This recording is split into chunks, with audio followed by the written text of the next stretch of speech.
The last chapter. Home again. March winds had come and gone. April's showers were over. May's buds had opened into flower, and then the June sun was shining on the pleasant fields when John Dolittle at last got back to his own country. But he did not yet go home to Puddleby. First he went travelling through the land with a push-me-pull-you in a gypsy wagon, stopping at all the country fairs, and there with the acrobats on one side of them and Punch and Judy show on the other, they would hang out a big sign that said, "Come and see the marvelous two-headed animal from the jungles of Africa. Admission 6 pence." And the push-me-pull-you would stay inside the wagon while the other animals would lie about underneath. The doctor sat in a chair in front taking the sixpences and smiling on the people as they went in, and Dab-Dab was kept busy all the time, scolding him because he wouldn't let the children in for nothing when she wasn't looking.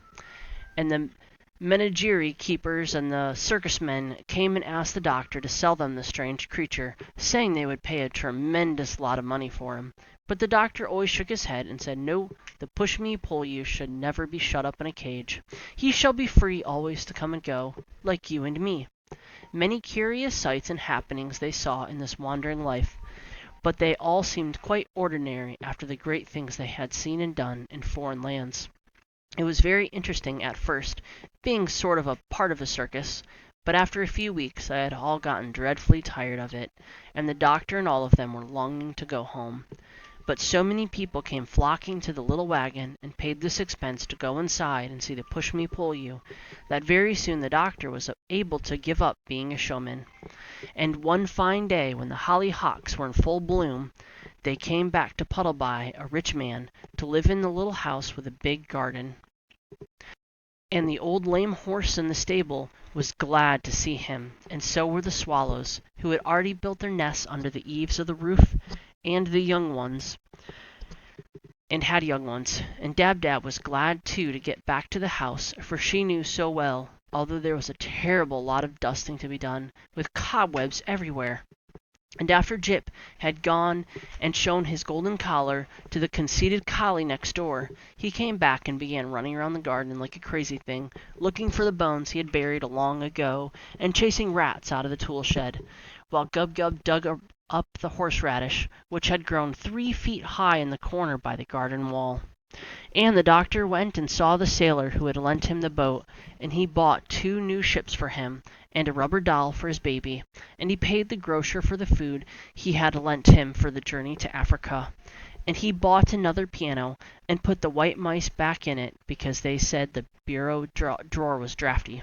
Even when the doctor had filled the old money box on the dresser shelf, he still had a lot of money left, and he had to get 3 more money boxes just as big to put the rest in.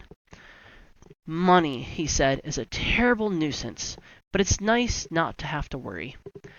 "Yes," said Dab-Dab, who was toasting muffins for his tea, "it is indeed." And when the winter came again, and the snow flew against the kitchen window, the doctor and his animals would sit around the big warm fire after supper, and he would read aloud to them out of his books. But far away in Africa, where the monkeys chattered in the palm trees, before they went to bed under the big yellow moon, they would say to one another, "I wonder what the good man's doing now, over there in England. Do you think he will ever come back?" And Polynesia would squeak out from the vines, "I think he will. I guess he will. I hope he will." And then the crocodiles would grunt up at them from the bank, black mud out of the river, "I'm sure he will. Go to sleep."